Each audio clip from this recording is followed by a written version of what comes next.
head right now. It has been there your entire life, commenting, judging, narrating, worrying, planning, remembering. And here is the strange thing.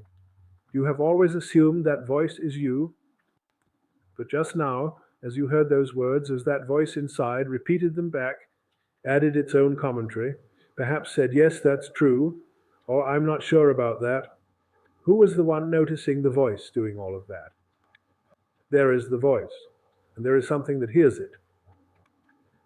And the moment you try to look directly at that something, it vanishes, like trying to see your own eyes without a mirror. This is not a riddle with a clever answer waiting at the end.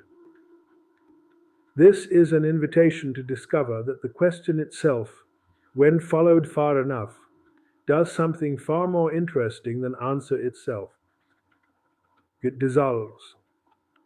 It began before you could speak, long before language arrived, before you could name a single thing in the world around you. Something was already organizing your experience into categories, sorting sensations, distinguishing pleasure from discomfort, preparing the ground for the commentary that would eventually come. And then, somewhere around the age of 2 or perhaps 3, the voice arrived.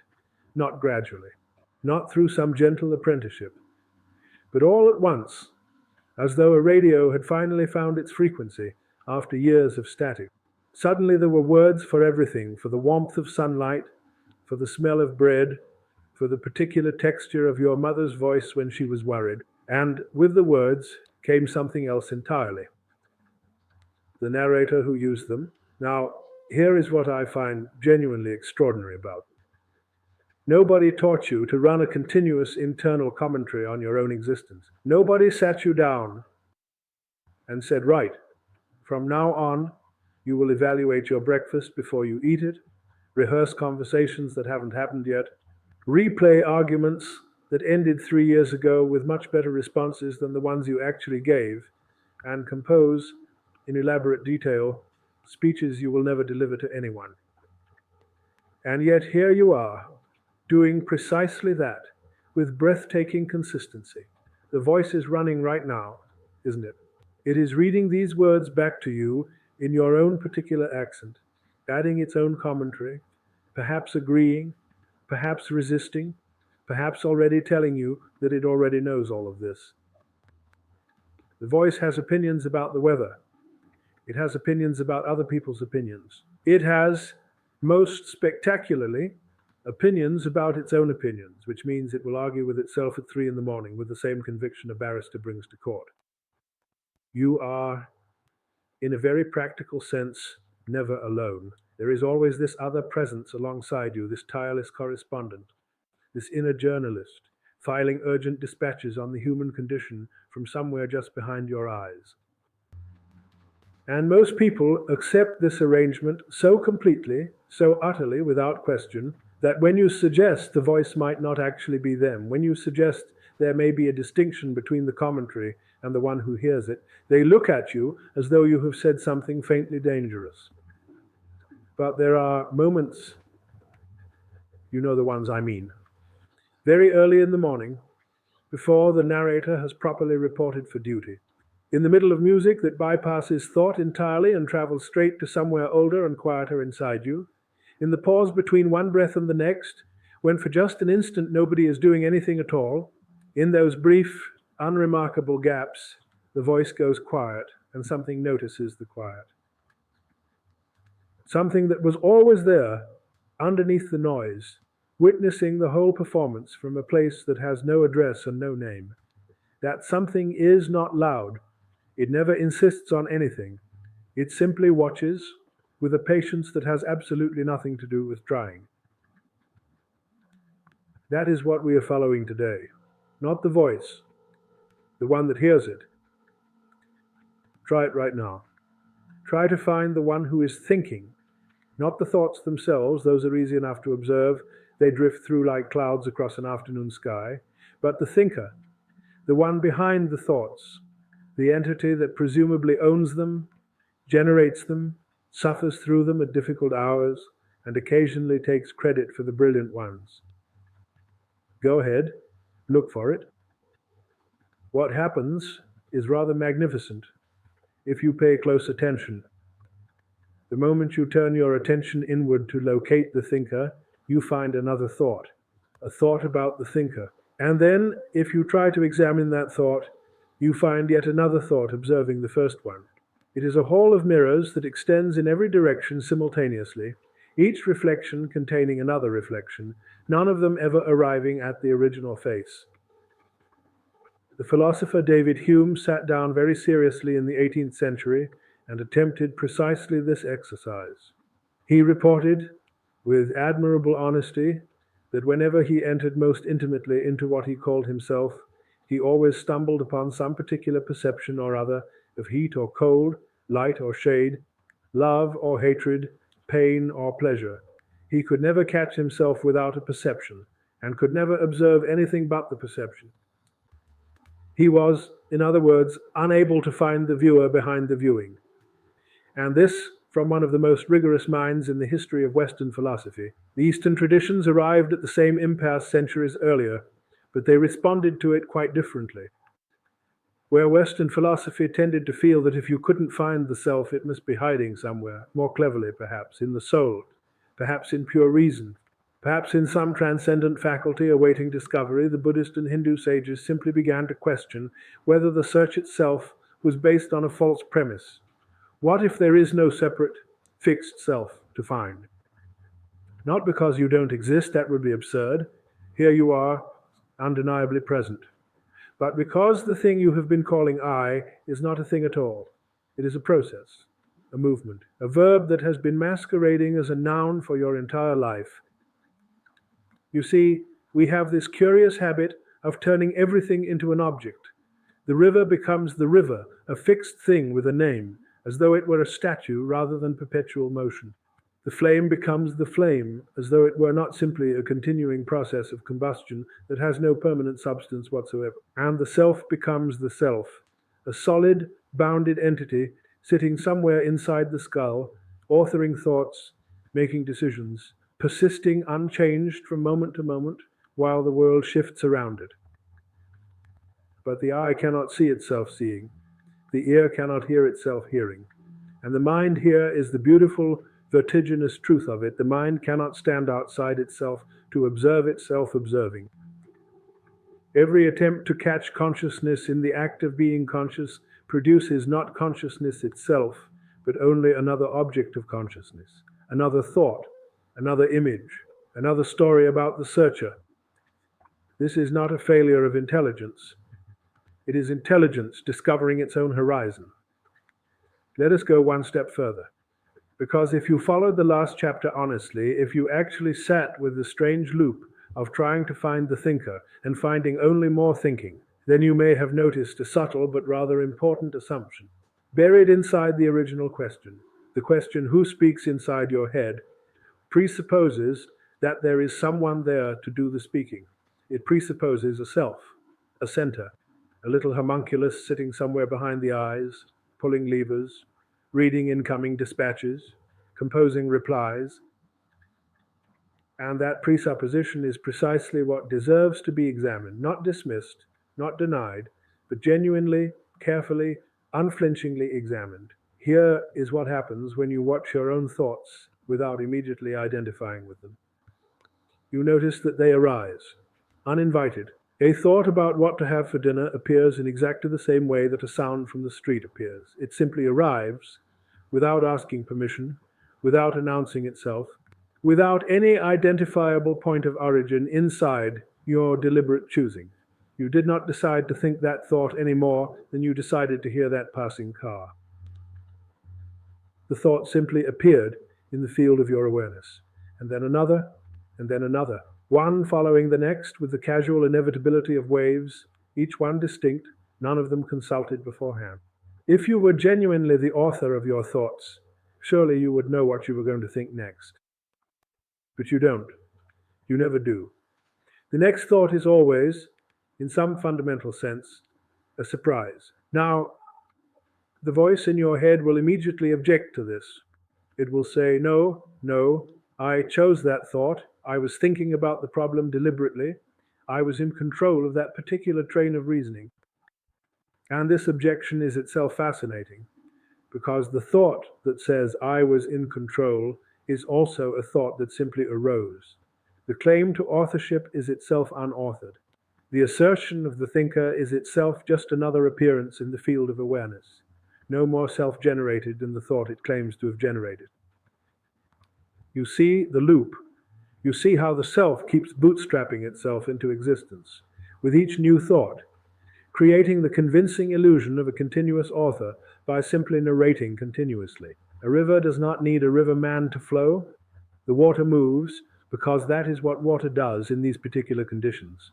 And the story of the riverman steering it is added afterwards by the river itself, which has learned to talk. The Hindu tradition has a word for this maya, M-A-H-Ya, usually translated as illusion, but that translation misses the subtlety entirely. Maya is not the claim that nothing exists. It is the observation that things are not quite the way they appear. A rope in a dark room looks like a snake. It is a real rope. The fear is a real fear, but the snake was never there. And the separate, solid, permanent self that seems to be the author of your experience, examining it closely, with real patience and honesty, turns out to have the same ontological status as that snake. Not nothing, but not what it appeared to be either. Something far more fluid, far more open, far more interesting than a fixed thing with a fixed name living permanently inside a fixed skull. What you actually are may be far less lonely than you imagined. There is a gap between two thoughts. It is not something you create. It is not something you achieve through discipline or technique or years of dedicated practice sitting cross-legged in a room with incense burning. It is simply there. It has always been there, in the same way that silence is always there underneath every sound, not as the absence of sound, but as the very medium in which sound becomes possible. You cannot have a figure without a background. You cannot have a note without the silence that surrounds it and gives it shape. And you cannot have a thought, not a single one, without the awareness in which it appears, moves briefly, and dissolves back into nothing. Most people sprint past this gap without noticing it exists. The voice is so practiced at filling every available moment with content that the spaces between thoughts go completely unremarked, the way you stop noticing the hum of a refrigerator the moment you stop listening for it. But occasionally, and you know these moments, even if you have never named them occasionally, the machinery slows. Perhaps you are watching light move across water on a late summer afternoon. Perhaps a piece of music has arrived at a particular chord that seems to reach inside the chest and rearrange something quietly. Perhaps you have just received unexpected news, and for one suspended instant, before the commentary rushes in to interpret it, there is simply this: pure, bare, unnarrated presence, the world exactly as it is, before the mind has had time to file it away under a familiar category and move on to the next thing. Zen masters in Japan and China built entire traditions around coaxing people into that gap. Not by filling it with better content, not by replacing ordinary thoughts with holy thoughts, not by substituting worldly concerns with spiritual ones, but by exhausting the thinking mind so completely that it finally, briefly, gives up. The koan is not a puzzle to be solved. It is a mechanism for breaking the solver. When you ask, what was your face before your parents were born, you are not expected to search your memory for an answer. You are expected to search until searching itself becomes obviously absurd. And in that moment of absurdity, when the mind stands helpless at the edge of what it cannot think its way through, something opens. Not dramatically, not with trumpets or visions or floods of light, but with the quiet simplicity of a door that was never actually locked in a room you had somehow convinced yourself required a key. What lives in the gap is not nothing. This is the part that surprises people. They expect that beneath the noise there will be emptiness, blankness, a kind of interior darkness that confirms their secret fear that there is nobody home. But the awareness that remains when the voice goes quiet is not empty in that diminished sense. It is empty in the way that a clear sky is empty. Vast, luminous, capable of containing everything that moves through it without being altered by any of it. The clouds come and go, the storms, the sunshine, the spectacular theatrical productions of weather, and the sky itself is never damaged, never improved, never anything other than precisely what it always was. Your awareness is that sky, not a metaphor, not a poetic consolation, a description of what is actually here when you stop looking for something more interesting to be. The noise was never the problem. The belief that you were the noise, that was the only difficulty. A student once went to the Zen master, Joshu, and asked with complete sincerity, "Does a dog have Buddha nature?" Joshu replied, "Mu, not yes, not no."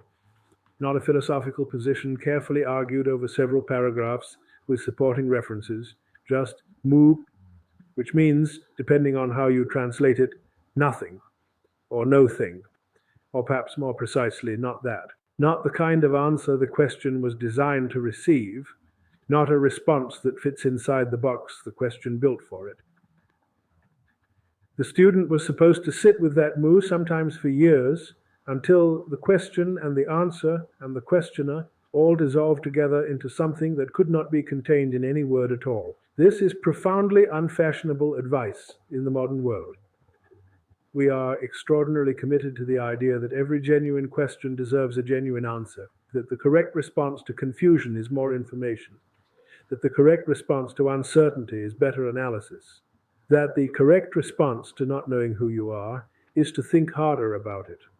And so we read, we discuss, we attend lectures, we accumulate frameworks and models and therapeutic insights and spiritual teachings. And the voice in the head, delighted absolutely in its element, takes all of this material and builds a more elaborate story about the self than it had before. Now, the self is not just anxious and confused.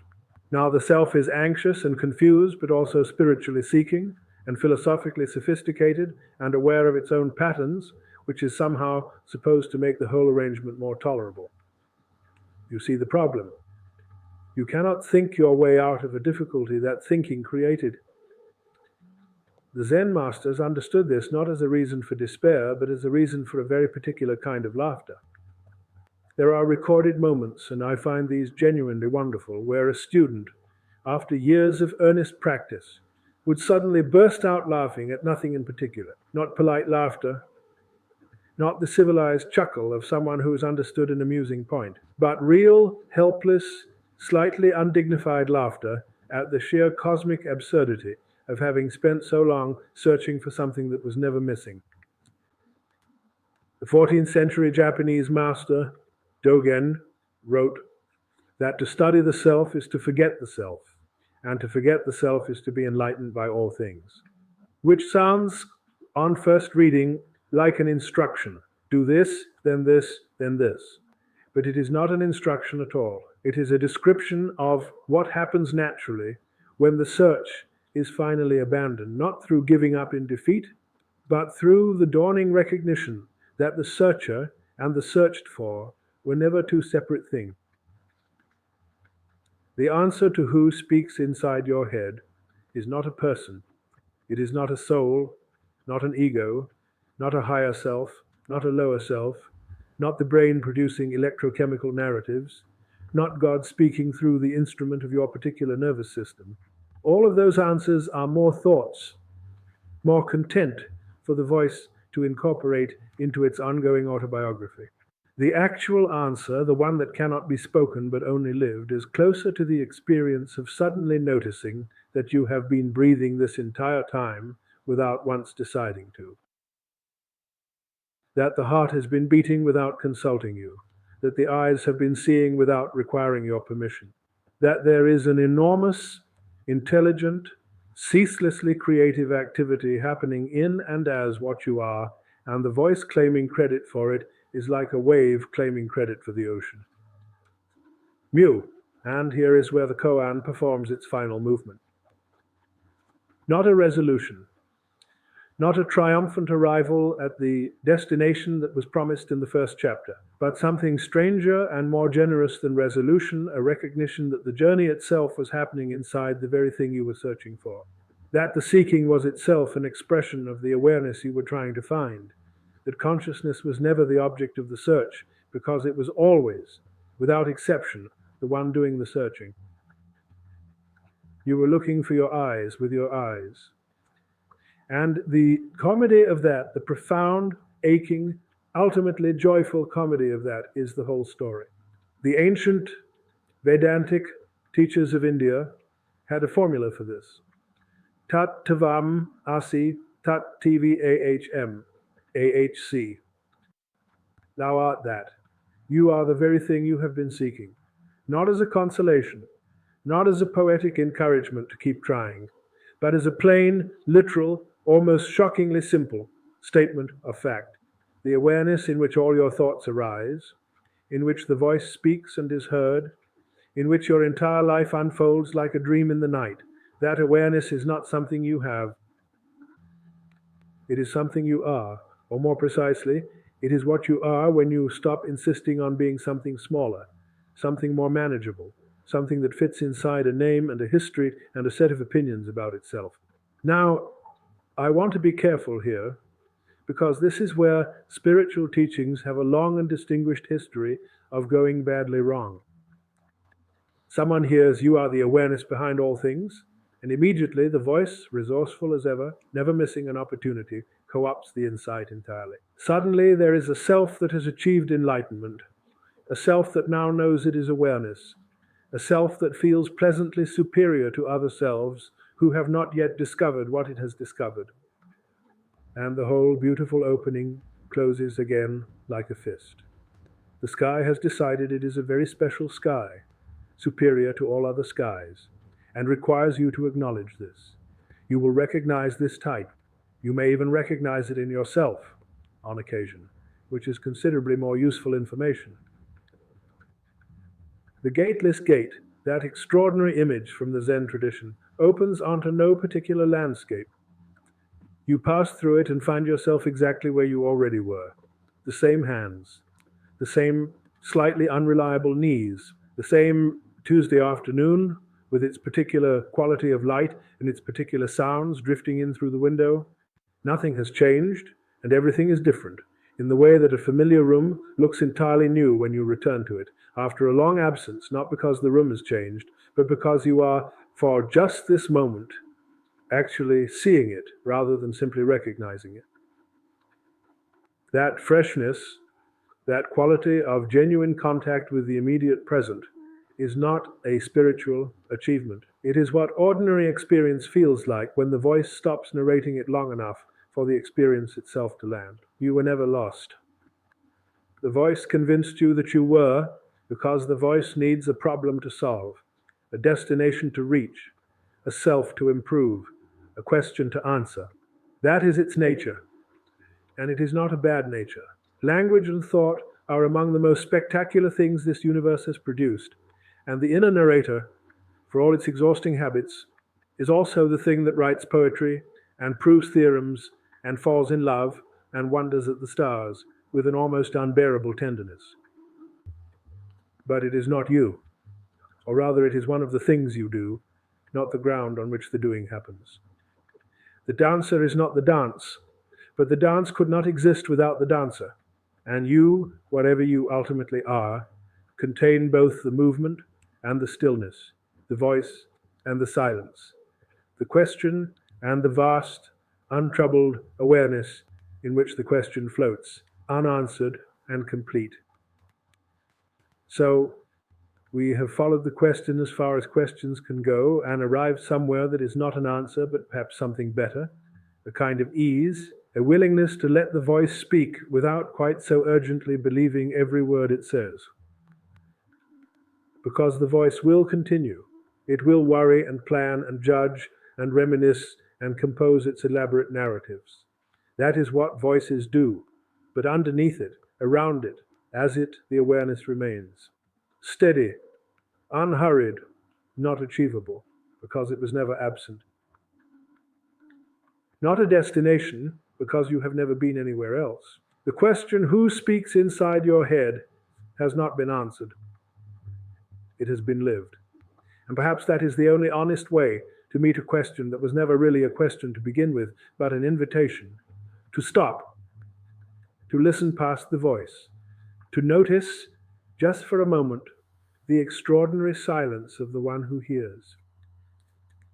That one has no name, and it has been here the whole time.